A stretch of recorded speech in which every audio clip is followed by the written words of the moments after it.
Salam alaikum, bonjour, bienvenue dans cette vidéo dans laquelle on va faire une petite correction du devoir surveillé qu'on a fait en classe. D'accord. Alors cet exercice va concerner le chapitre du barycentre dans le plan. D'accord. Alors on va lire des données. On considère un parallélogramme ABCD, pardon, ABDC. Voilà, vous remarquez que donc l'ordre des points ici est important. On va voir pourquoi. On considère un parallélogramme ABDC et J le milieu du côté AC. I et prime sont deux points du segment AB tels que, pardon ici donc il me manque un L, tel que AI est égal à 2 sur 3 AB et le vecteur AI' est égal à 1 tiers AB. Le point K est le quatrième sommet du parallélogramme IAJK. On appelle G le barycentre du système pondéré A1, B2, C1. Voilà, la première question, montrer que G est milieu du segment BJ, puis construire une figure. Alors, qu'est-ce qu'on a comme données pour le point G? On a le point G, c'est le barycentre du système pondéré A1, B2 et C1. Donc on va commencer le travail. Ici, donc, on va numéroter 1. Alors, on a G, le point G, c'est le barycentre, c'est le barycentre du système pondéré A1, B2 et C1. D'accord. Or, ici, le point J, on a comme donné sur le point J, c'est le milieu du côté AC. Et J, c'est le milieu de AC, du côté AC. Voilà. D'accord. Alors, qu'est-ce que ça veut dire J est le milieu de AC? Ça veut dire, c'est-à-dire, ou bien équivalent à dire que J, c'est le centre de gravité des deux points A et C, c'est-à-dire J, c'est le barycentre de A, du point pondéré A1 et C1. D'accord. Voilà. On peut même remplacer ici 1 et 1 par n'importe quelle valeur non nulle. D'accord. Il suffit que les deux points soient égaux. Ici, on aura le même point, c'est-à-dire J sera le centre de gravité AC. Et on sait que le centre de gravité de deux points, c'est le milieu. D'accord. Alors, qu'est-ce qu'on va utiliser ici? On va utiliser la propriété de l'associativité. D'accord. C'est-à-dire, si on a G le barycentre de 3 points, on peut remplacer 2 points par leur barycentre. D'accord. Alors, d'après l'associativité de associativité, donc, on a G sera le barycentre de quoi? Ici, donc, on va rassembler A1, C1 par leur barycentre, et le nouveau poids, donc, c'est la somme des deux poids, c'est-à-dire 1 plus 1, c'est 2. Voilà. Et on va garder, donc, le deuxième point, c'est B2. Voilà. Alors, qu'est-ce qu'on constate ici? On constate que G, c'est le barycentre, c'est-à-dire G est le centre de gravité de quoi? De J et B. Par suite, c'est quoi le centre de gravité de deux points? C'est leur milieu. Donc G est le milieu du segment BJ. Voilà. Pourquoi? Parce que ici on a le même poids, c'est-à-dire 2. Par homogénéité, on peut simplifier par 2, on peut diviser par 2 pour obtenir un 1. Mais sans le faire, on peut dire directement, puisqu'on a le même poids, et ici les mêmes poids, G c'est le centre de gravité, c'est-à-dire G le milieu de BJ. Alors maintenant, on va passer pour construire une figure. D'accord. On va utiliser GeoGebra. Alors on va commencer par, on considère un BCD, on va prendre ABDC. ici, on va construire donc 4 points, A, B, D et C. Voilà, je vais nommer ces deux points-là, d'accord, donc c'est C, et ici c'est D, pour respecter l'ordre des points. Par suite, je vais donc relier les points pour obtenir un parallélogramme. Voilà, très bien. Alors, je vais ici cacher l'objet, ou bien, pardon, je vais cacher l'étiquette pour faire disparaître les lettres ici, les noms des segments. Voilà. Ensuite, qu'est-ce qu'on a? J, le milieu du côté AC. J, c'est le milieu du côté AC, donc J, milieu. Voilà, donc on va construire. Voilà, ça c'est J. Ensuite, qu'est-ce qu'on a? Donc I', AI c'est 2 tiers AB, c'est 2 tiers, donc ici c'est I, 2 tiers, voilà.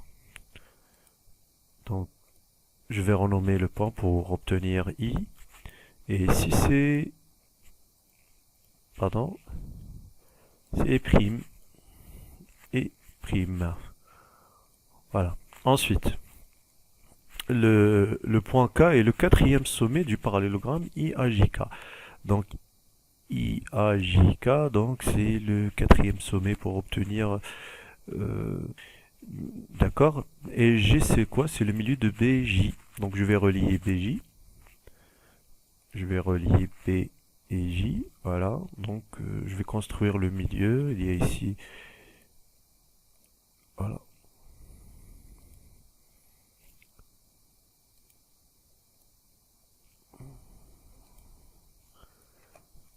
Donc c'est quoi? C'est G. Voilà. C'est G. Ici c'est G. Ensuite, qu'est-ce qu'on a dit? Donc I', sont alignés. Voilà. Alors, pour obtenir le point, je vais construire la parallèle qui passe par, donc parallèle, qui passe par le point I, voilà, et qui parallèle. Ensuite, je vais prendre la parallèle qui passe par J, voilà, et qui est parallèle. Voici le point d'intersection, c'est le point K. C'est le point K, donc ici je vais renommer ce point, voilà, pour le rendre K. C'est bon. Et vous remarquez, donc ici je vais relier les 4 points ici, donc droite, voilà, les 4 points I', G, K, D, vous allez remarquer que voilà, ces points seront alignés. Et voilà, voici la figure. D'accord? Donc je vais conserver cette figure après, pourquoi pas pour pour y revenir dans une question. Alors on passe maintenant, la deuxième question, c'est montrer que D c'est le barycentre de A1, B-1, C-1. D'accord? Ça sera la deuxième question ici. Deuxième question. Alors qu'est-ce qu'on a comme données sur les 4 points A, B, D, C? Donc A, B, D, C est un parallélogramme.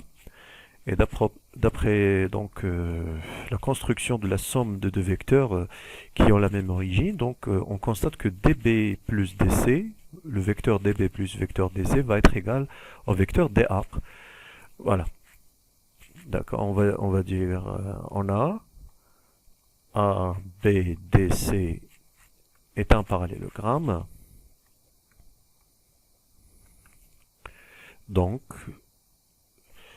équivaut à dire que BD, ou bien DB, pardon, DB plus DC est égal D1. Je vais vérifier l'ordre des points. Oui, DB plus DC égale D1, évidemment. Vous pouvez aussi choisir AB plus AC égale à AD. Alors, ceci équivalent à dire que D1 D'accord? Alors, je vais voir pour... Voilà, c'est bon. D1 moins DB moins DC égale vecteur nul. Voilà, et ceci est équivalent à dire que D, tout simplement, c'est le barycentre, c'est la définition du barycentre du système pondéré A1, c'est-à-dire ici, donc le coefficient c'est 1, B moins 1, voilà, et finalement c'est moins 1, donc ce qu'il fallait démontrer. Et pour le cas c'est donc A1, B-4, C-3. Alors qu'est-ce qu'on a comme données sur K? Alors les données sur K, c'est que IAJK, c'est un parallélogramme. Alors ici, donc étoile, première étoile, deuxième étoile. À la figure, ici, donc on constate que, alors, on a IKJA, donc ou bien IAJK. IAJK, c'est un parallélogramme.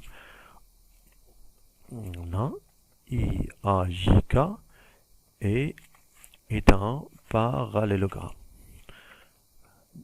D'accord? C'est-à-dire, on va construire ici, c'est équivalent à dire que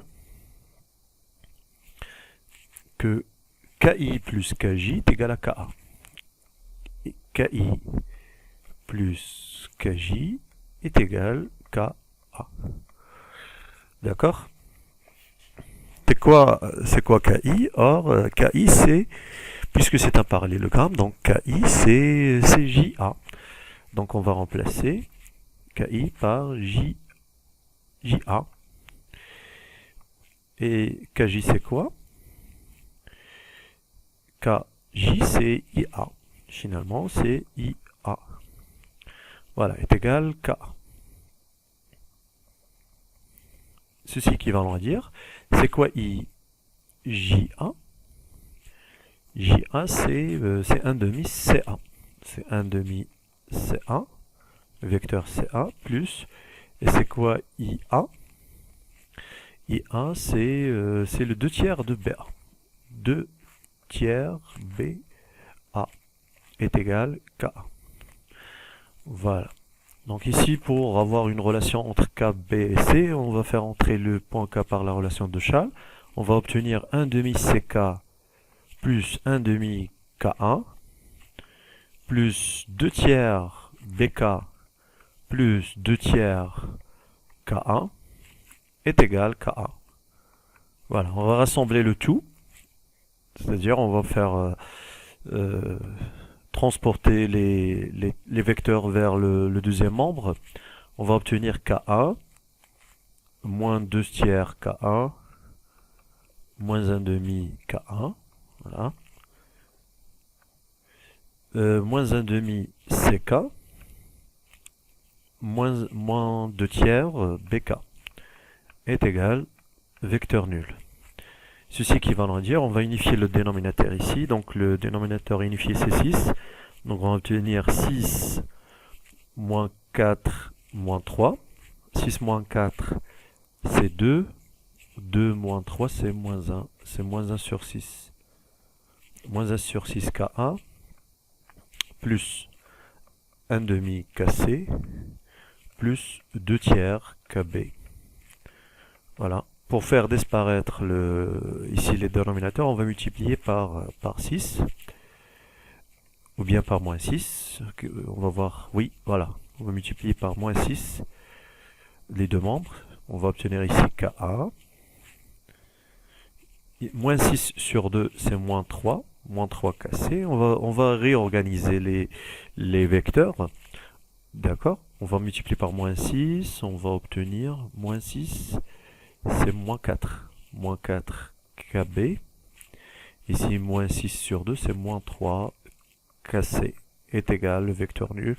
Ceci équivalent à dire tout simplement que le K, c'est le barycentre du système pondéré A1, B-4 et C-3. Voilà. Donc on va vérifier ce que c'est le résultat voulu. Voilà, c'est très bien, c'est le résultat qu'on veut. Voilà, passons maintenant à la troisième question. Montrez que les droites BJ, CI, DK sont concurrentes en G. Alors, on va vérifier dans la figure. BJ, c'est BJ. CI, CI. Voilà, on va reconstruire donc une droite. À droite, voilà, on vérifie finalement que ces trois droites sont vraiment concurrentes, mais on doit le prouver, c'est-à-dire on va le démontrer. Alors, qu'est-ce qu'il faut montrer? Tout simplement, il faut montrer que G, le point G, appartient aux trois droites. D'accord? C'est-à-dire, il faut montrer que G et BJ sont alignés, ainsi de suite. G est aligné avec CI et G est aligné avec D, D et K. Alors pourquoi G appartient à la droite BG? Tout simplement car le point G c'est le milieu de BJ. D'accord? Donc troisièmement, on a G, on a déjà montré G et le milieu du segment de BJ. Voilà. Donc le point G va appartenir à la droite BJ. On va encadrer ça, on va noter ce résultat 1. Ensuite, il faut montrer maintenant que le point G appartient à CI. D'accord? Alors, qu'est-ce qu'on a comme données sur le point G? On a le point G, c'est le barycentre de A1, B2, C1. D'accord? D'une autre part, ou bien, et on a aussi G, c'est le barycentre de A1. Voilà. A1, je vais revenir, pardon, pour vérifier B2, C1. B2 et C1. Voilà. Et on a aussi AI est égal à combien? Est égal AI est égal 2 tiers AB. Est égal 2 tiers AB. Voilà, on peut facilement vérifier que ceci est équivalent à dire que I va être le barycentre de quoi? De A1. Oui, de A1 et B2 à l'aide de la relation de Chasles. On va faire entrer ici le point I. On peut vérifier que I est le barycentre de A1, B2. Donc, de ces données, de ces deux résultats, à l'aide de l'associativité, on va remplacer ici donc les deux points A et B par leur barycentre. Donc, d'après l'associativité du barycentre, G est égal le bary de quoi? Donc on va remplacer A1, B2 par leur barycentre CI, donc associé à la somme des deux poids, c'est-à-dire 1 plus 2 c'est 3, le poids c'est 3, et le point qui va rester c'est C. Voilà. Donc puisque G c'est le barycentre de deux points I et C, donc ceci implique que G et A et I et C, donc G, I et C sont alignés. Voilà. Par suite, qu'est-ce qu'on constate? On constate que le point G va appartenir à la droite CI. C'est le deuxième résultat. Voilà. Alors, qu'est-ce qu'on va montrer maintenant? On va montrer que les trois points sont G, D et K sont alignés. Donc, je vais citer les trois informations. D'une autre part, alors, G, c'est le barycentre de quoi? G, c'est le barycentre de A1, B, B2, C, C1. D, c'est le barycentre, bien sûr, des mêmes points mais avec des poids différents. Voilà. Et bien sûr le dernier point c'est K. K c'est aussi c'est le barycentre des 3 points, mais avec des poids différents. Je vais les noter après. Je vais revenir aux données pour les noter. Donc D c'est le barycentre de quoi? Ici c'est le barycentre de donc A1, 1, moins 1, moins 1. D'accord? 1, moins 1, moins 1. 1, moins 1, moins 1. Ensuite, et le K. Le K, c'est le barycentre de donc 1, moins 4, moins 3. 1, moins 4, moins 3. 1, moins 4, moins 3. Voilà. Alors, pour ces 3 barycentres, qu'est-ce que je vais utiliser? Je vais utiliser la propriété caractéristique. Alors, d'après la propriété caractéristique du barycentre,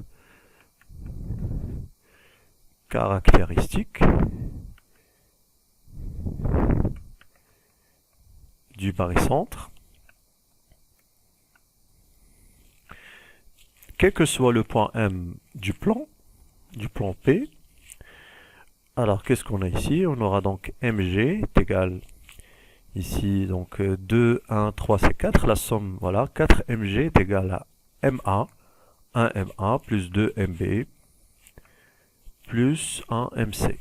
Et aussi pour le même point M quelconque, on aura moins MD est égal MA moins MB moins MC.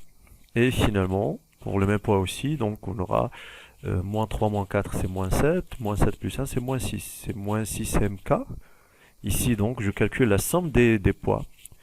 Je l'associe à MK, c'est-à-dire M est le vecteur composé des deux points, M est le barycentre. Ici MA, moins 4 MB, moins 3 MC. D'accord? Alors, pour ici, ceci est vrai, quel que soit M, un point M du plan, alors je vais prendre pour comme point M D. Alors pour M égale à D, qu'est-ce qu'on aura? On va remplacer. On aura 4 DG est égal DA plus 2 DB plus DC. Et ici donc le vecteur nul, c'est-à-dire DD c'est le vecteur nul, est égal DA moins DB moins DC. Voilà, tout simplement, c'est-à-dire que DA va être égal à DB plus DC. D'accord? Ici, on peut même, sans utiliser la propriété caractéristique, on peut trouver ce résultat. D'accord? Puisque le quadrilatère ABDC, c'est un parallélogramme, directement. D'accord? Moins 6 DK est égal DA, moins 4 DB, moins 3 DC. Voilà. C'est-à-dire, j'ai obtenu ici 1, 2, 3 égalités. Alors, je vais remplacer par la valeur de DA, du vecteur DA dont 1 et 3. Qu'est-ce que je vais obtenir? Je vais obtenir donc 1 va être équivalente à 4 DG est égal DB plus DC plus 2 DB plus DC. J'ai remplacé DA par cette somme. D'accord? Alors, on va simplifier. DB plus DP, c'est 3 DB. D'accord? Et DC plus DC, c'est 2 fois DC. C'est 2 fois le vecteur DC. Voilà. Et pour la troisième, je vais obtenir moins 6 DK est égal. Je vais remplacer aussi DB plus DC à la place de DA. Donc, moins 4 DB, moins 3 DC. Ensuite, on va simplifier. DB moins 4 DB, c'est combien? C'est moins 3 DB. Moins 3 DB. Et DC moins 3 DC, c'est moins 2 DC. Voilà. Alors, de ces deux égalités, qu'est-ce qu'on va conclure? On va conclure que tout simplement que 4 DG, c'est quoi? C'est tout simplement c'est 6 fois DK. Pourquoi? Vous remarquez ici, donc, la seule différence, c'est le moins. Si on multiplie par les deux membres par moins, le moins va disparaître et on va obtenir l'égalité. Donc, ceci est suffisant pour dire que les 3 points D, K, G sont alignés. Donc, ceci est équivalent à dire que, ou bien ceci implique que D, ou bien que G appartient à la droite D, K. Voilà, c'est la troisième qui manque. Finalement, de 1, 2 et 3, on constate bien sûr que les droites BJ, CI et DK sont concurrentes au point concurrentes au point G. Voilà.